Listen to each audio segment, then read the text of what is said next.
the presiding deity of the abdomen, where the feelings of hunger and thirst originate.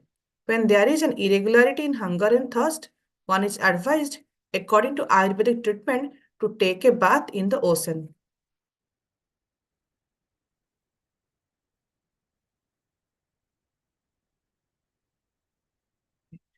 This is a small purported translation. Let's go to our Vaishnava prayers in the morning.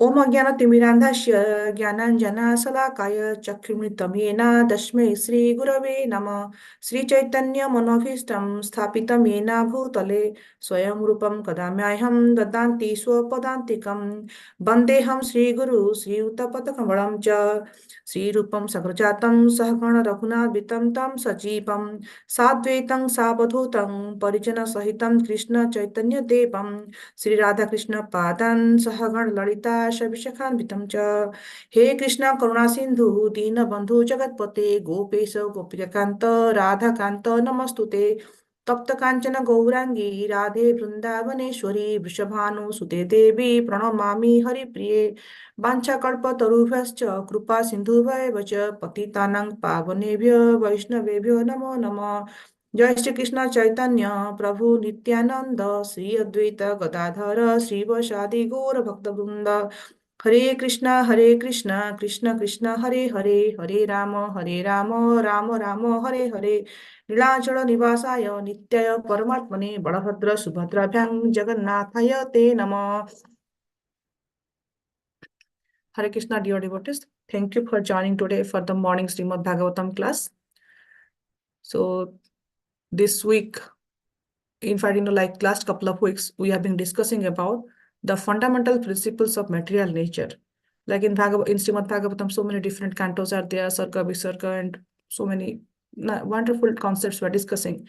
But this beautiful topic, I mean to say this beautiful knowledge, we all, as sadhakas, we all should understand it very clearly. My knowledge in this subject matter is very limited, but however, with all of your blessings and Guru and Gauranga's mercy, would like to glorify this beautiful subject matter based on my little knowledge, just for my own purification. So anything here and there, if I am uttering something which is not palatable, which is not like clear in understanding, so I'm asking forgiveness from the beginning itself. So in this chapter, from verse 54 onwards, basically what we're discussing about how various limbs of Virat Rupa, how they're manifested. So in this particular sloka, we see that Kyut pipase tataha syatam samudrasya tva etover adbhut athasya hridam bhinnam hridayam mana uthitam. First is Kyut pipase. Kyut pipase means hunger and thirst. Like hunger and thirst is kind of a feeling that generate in the Virat Rup. Then what happens? Then when the hunger and thirst is there, right? Then the sense organ is basically abdomen. So abdomen is getting generated. Then it says that samudrasya to etoir adbhut. Samudra means yes, every sense organ we are having, right? There is a sense devata is associated. So samudra or ocean god is basically associated with our abdomen. After this, in this verse, it says that hridayam bhinnam, and from hridayam mana uttitam. That means after the abdomen, and abdomen sense devata is basically appeared, then heart and mind is getting manifested. Then later in the next verse, we will see from the mind basically how the god of mind is getting generated. So with this understanding, let's go deep into this verse. So as we told it from last few weeks, we have been discussing how different limbs of Virat Rupa is basically manifestation. So rule of formation of any organ is first, Lord's gross sense organ will be there, then subtle sense organ will be there from Virat Rupa, then sense devatas will be associated. So earlier we saw that from eyes, basically in the first 55th verse, we see that from eyes, basically it says Akhini. The eye is associated with the sense of sight, that is Chakshur.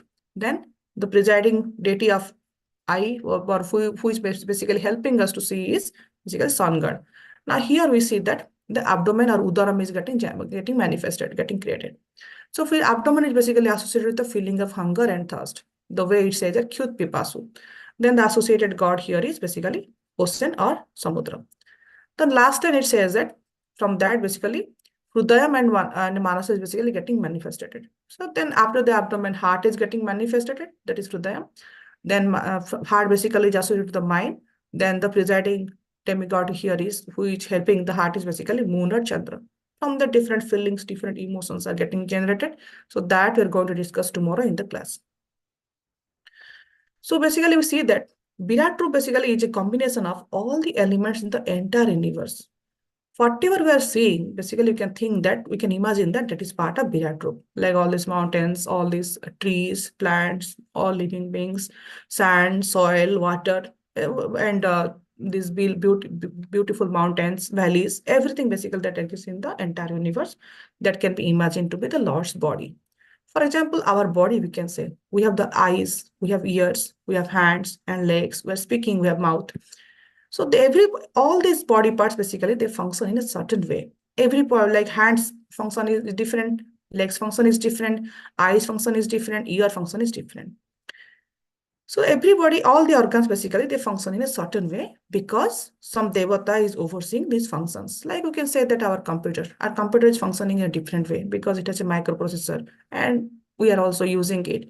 Like the way I will handle a computer, the way a small 5-year-old will handle it is different. And we can also imagine that our eyes are there. In our eyes, we see a beautiful flower, like a beautiful fragrant gardenia flower you see and rose flower you see. We can distinguish, yes, these are the colors are there. So flower basically is a sense object. And our eyes basically is the sense organ.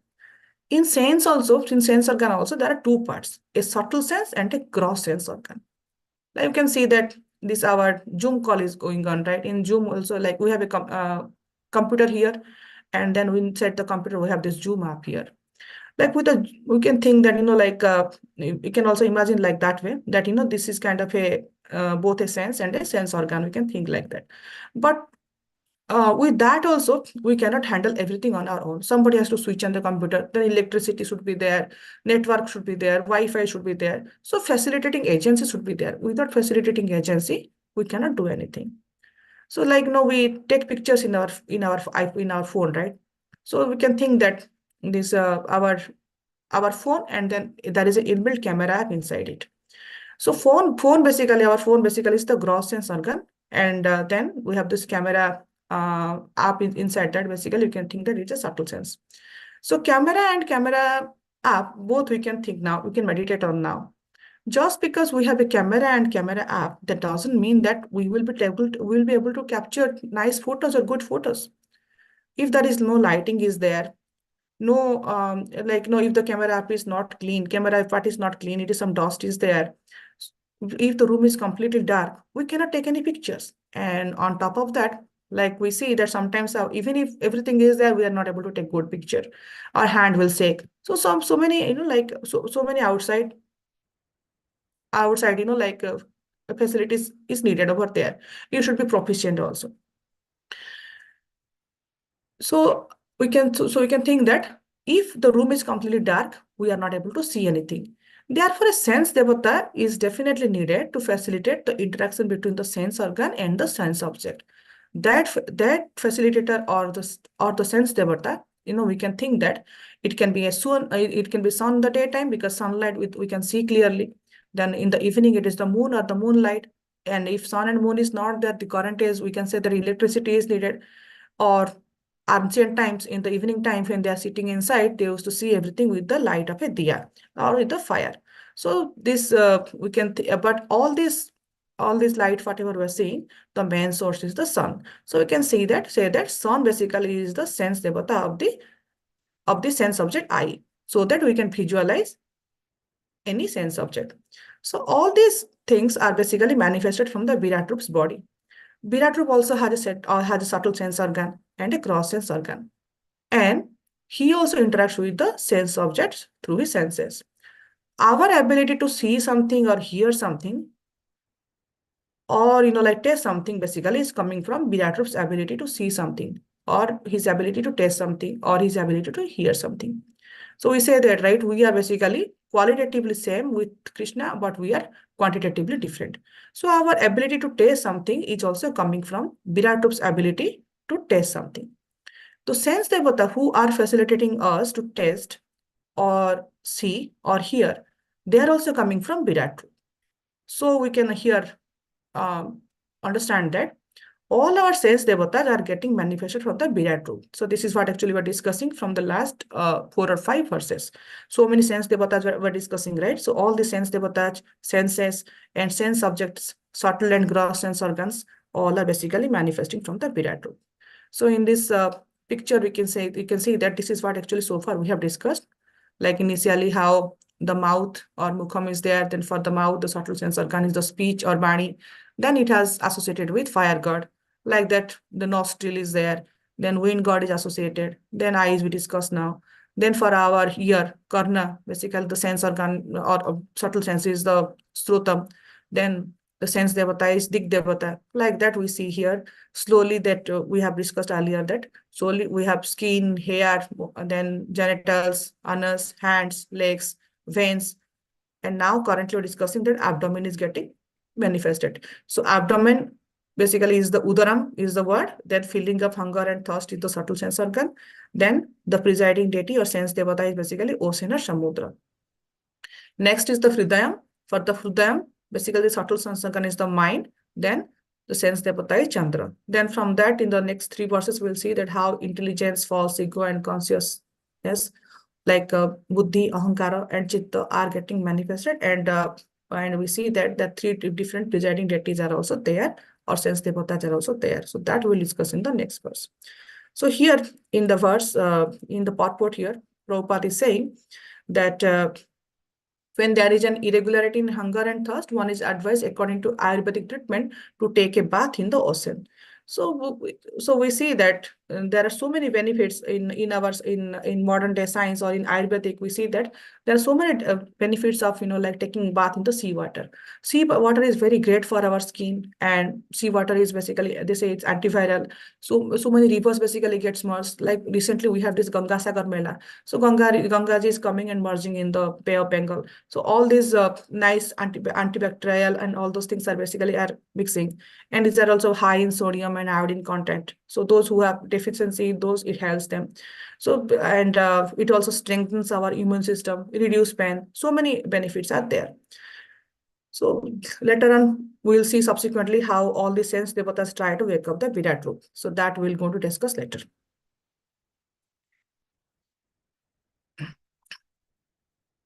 So the next here, just wanted to talk about a beautiful pastime. That's about this hunger. Basically, we have 2 types of hunger. One is a material hunger, and the another is a spiritual hunger. So during sometimes Ekadasi day we all of us do fasting. Like there is, if when I was joining ISKCON in the initial stage, I saw these Matajis and Prabhus that doing Pandava Nijala Ekadasi. Pandava Nijala Ekadasi, that day Ekadasi day itself is very challenging. Those who love to eat, it is for a single day. If you tell them they know today there is no prasadam, or you will have a mild prasadam, or sometimes Sunday feast, if only khichdi is going to stop, sometimes some kind of dissatisfaction or something arise in our mind. Why only khichdi? Why can't we have something nice, something palatable? So everybody loves to everybody love to eat. So there is a nice appetite or nice affinity to eat nice prasadam. So Ekadasi day, sometimes when we fast, sometimes we feel that, oh, when is this Ekadasi going to get over? But this basically it is a material hunger, material hunger. Basically, how this material hunger can be transferred into spiritual hunger, we can see in this next slides. So in Pandavandala Ekadasi, it says that even Bhima, he used to also do fasting. So if we are in our focus and mind is totally engrossed in what to eat next, then Ekadasi or Janmashtami day fasting, it takes pretty longer. But we are immersed ourselves in understanding Shastra or connecting with our, our hunger at the lotus feet of Krishna to hear more and more Harikatha, then we are completely satisfied. We are satisfied at the spirit level. So that time this material hunger or material thirst, it doesn't bother us. Here he says that Kyuda and Pipasa, right? So these 2 things we should think that it should be it should be not at the material level. However, it should be at the mind level, how to acquire more and more spiritual wealth or more and more spiritual talk so that we are completely focused at the lotus feet of Krishna. So we see that in the Janmashtami day, at night, midnight, generally, we do our fast breaking. So whole day, there are so many festivities are there. All of us are engrossed in preparing so many nice dishes. So some of them, some Matajis, they do so many beautiful garlands. So some of them stay from the morning till the evening in the temple just to facilitate in Janmashtami services. We don't feel hunger. Why? Because we're totally spiritualized, we're totally Christianized on that day. And that time, this bodily level, material thirst and hunger, it doesn't bother us. So here we just wanted to share this beautiful picture of Parikshit Maharaj sitting in front of Sukadev Goswami and hearing Harikatha here. And so Parikshit Maharaj was hearing this nectarian beautiful pastime of Supreme Personal Godhead Krishna from Sukadev Goswami. So he was feeling so ecstatic. He says to Sukadev Goswami that I'm not being tortured or tormented by the hunger and thirst, because I've taken a vow to sit here and hear from you Harikatha for 7 days. I'm not drinking any water or I'm not eating anything, but still I'm not getting exhausted. Why? Because my hunger and thirst is not bothering me.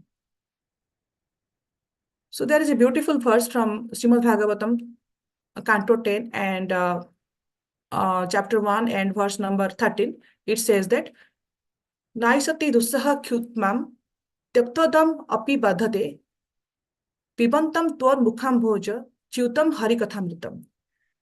It says that na isa ati dusaha kyunmam tyaktodam. Tyaktodam means water, kyunma means hunger. So that this hunger and thirst is ati dusaha. It's intolerable. It's very difficult to tolerate this hunger and thirst. In fact, Parikshit Maharaj, if you see this picture here, he was not able to tolerate his hunger and thirst. So what he did, he was wandering in the forest. In the forest he was kind of getting lost. And that time, what happens, by the law, by the will of the Lord, or by the law of providence, he was feeling very thirsty. So he was searching where and there, where he is going to get some water. Then after some time, he saw a small hermit is there. It's inside a beautiful garden. So he thought that maybe he will go and knock at the door and he will get some water to drink there. So he went inside. He saw a sage is doing, basically, he saw that basically Swami Krusi, he was basically doing some meditation. And he asked him, sage, can you give me some water? So somehow, because the sage was too much immersed in his sadhana, he could not hear it. So at this moment, by the will of the Lord, you can say, or by the law of the providence, the anger basically entered in Parikshit Maharaj. So what he did, he took a dead snake which was nearby and he garlanded it on the snake, because he was basically in hunger. So when, in material sense, when we are hungry, right, the anger basically it generates within us. We can imagine our kid, basically he comes from school, and that time we're busy in chit chatting with somebody, and we don't give her food or we don't attend. So what will happen? Immediately he will run to the fridge and try to find something. If you don't find something, what he will do? The kids get angry. So Parikshit Maharaj basically here, he is basically showcasing that pastime. Actually, Parikshit Maharaj was not afflicted by the hunger and thirst on his own, but it was by the will of the Supreme, so that the Srimad Bhagavatam can manifest or it can take birth. Now, Srimad Bhagavatam, basically we are glorifying. And now, as here in this other picture, we see Sukadev Goswami is glorifying Srimad Bhagavatam. He is basically talking about how Krishna is taking birth now in 10th canto. And same Parikshit, who is sitting in front of him, he is not afflicted by hunger and thirst. So Parikshit, so this beautiful verse goes by like this, the purport, that because of my vow on the verge of death, I have given up the drinking water.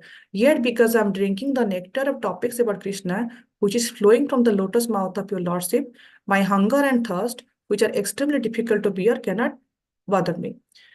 So Parikshit Maharaj is saying, because I am listening to Srimad Bhagavatam from your lotus lip, I am drinking the sweet nectar and pastime which is emanating from your lotus mouth. Harikatha basically is Amrit here. The narration of Harikatha is like nectar.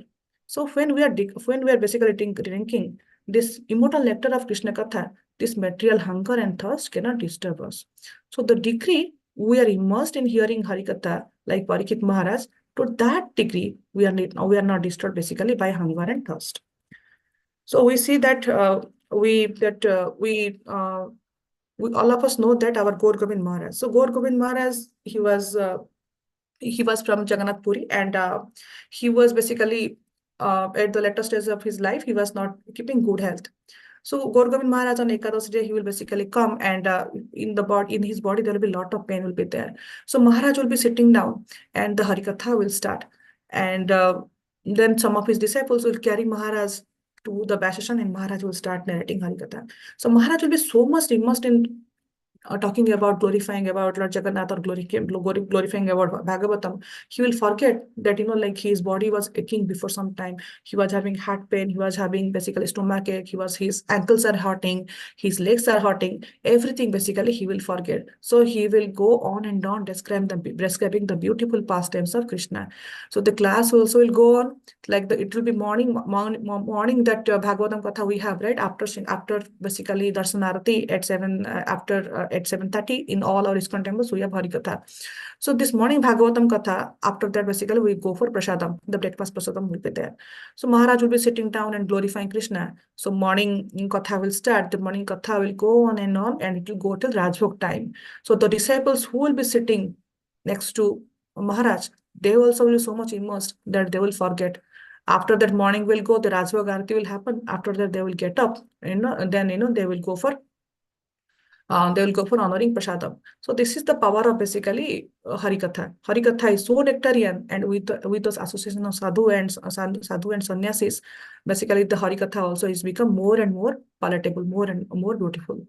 In Srimad Bhagavatam we read that, right? Sukhamukha Nigaditam. Basically, it's a nectarian mango is there. And this nectar mango basically, if a Sukha Pakhi basically it is touching, and from the Sukha basically, Sukhatam Goswami, when it is hearing, it is basically more and more nectarian.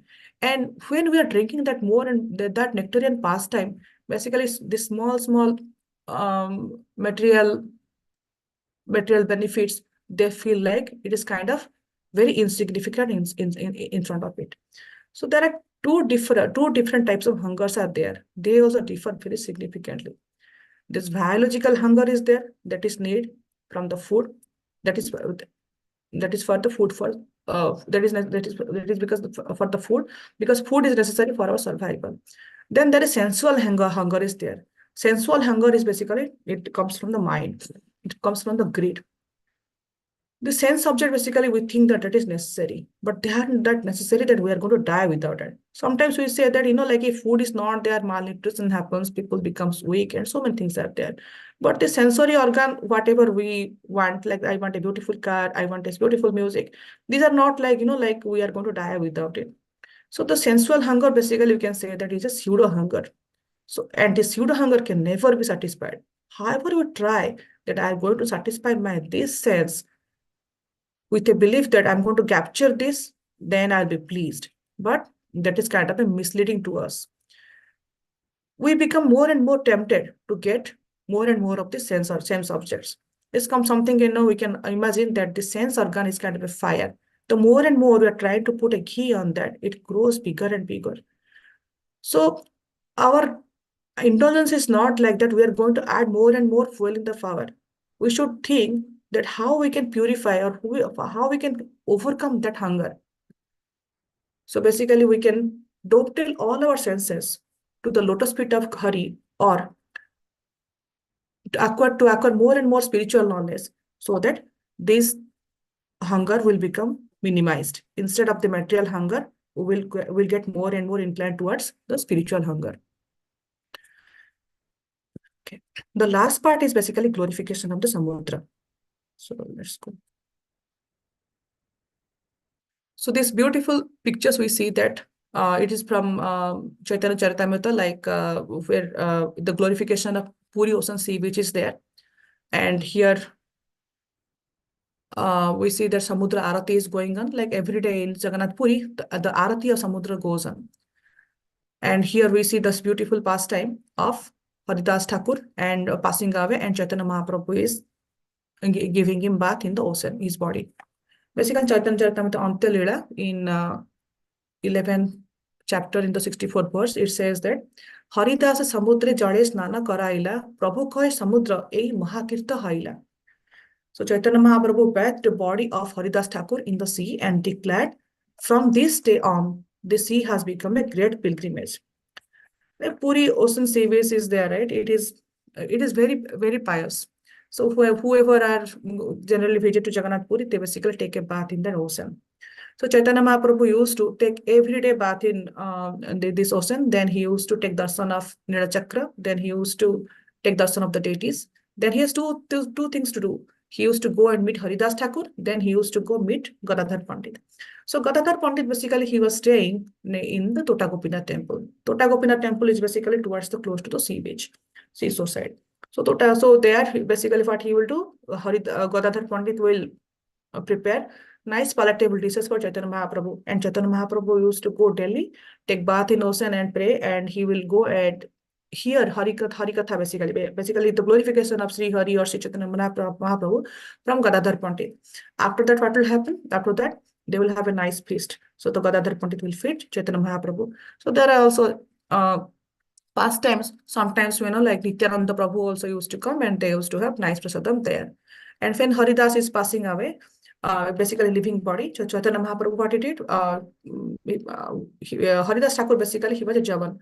So, but Chaitanya Mahaprabhu hold his body in his arm and he moved all around. Then he came to the Puri sea beach and he literally took water from there and he bathed Haridas Thakur.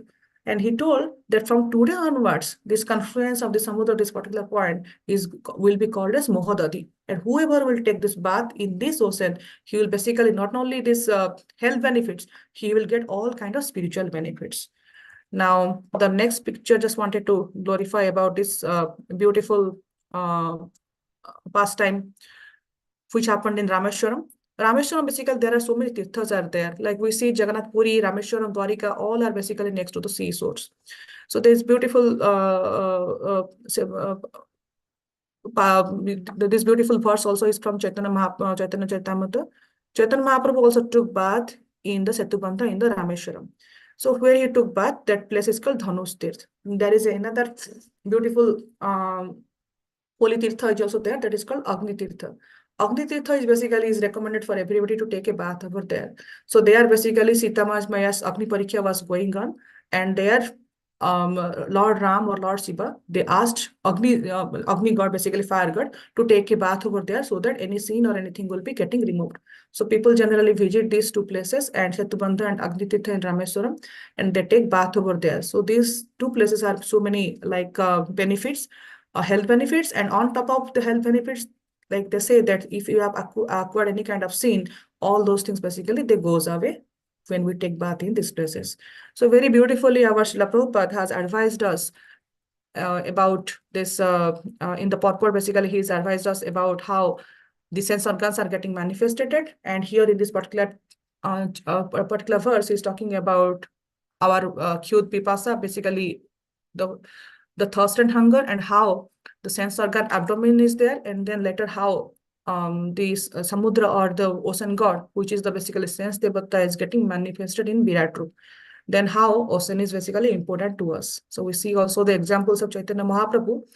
There is the way he was basically taking bath in ocean. So with this, would like to end today's discussion. Any comment or anything, maybe we can take it later in Nitya Bhagavata WhatsApp group.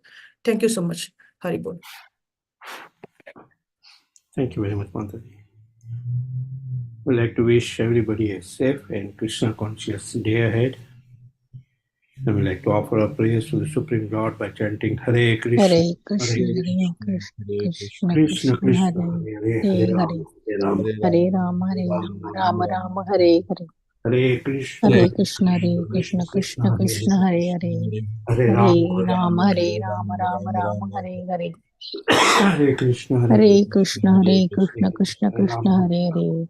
Hare Rama, Hare Rama, Rama Rama, Hare Hare. Jai Nrsimha, Jai Nrsimha, Jai Nrsimha, Jai Jai Nrsimha, Prahlad Jai Padma Mukha Padma Bringam. Ugraviram Mahavishtum Jalantam Sarvatomukham Narsinghabhishanam Bhadram Mrityam Mrityam Namamyaham. Narasimha भगवान की जय, प्रहलाद जय जय। Let's offer our humble obeisances to all the seven Vanchakalpatarubhasya kripa sindhubhyascha Anam patitanam pavanebhyo वैष्णवेभ्यो vaishnavebhyo नमः namo namaha. वैष्णव की जय Vaishnava ki जय jai. Jai, Srimad Bhagavatam ki jai. Shiva जय Jai. Gaur Premanande. Hari Hari Hari Hari Bo. Hari बोल Thank you, Prem Sir. Thank you Thank you, everybody Hari everyone. बोल Hare हरे Krishna. Krishna Hare Hari Krishna, Bo. Hare Bo.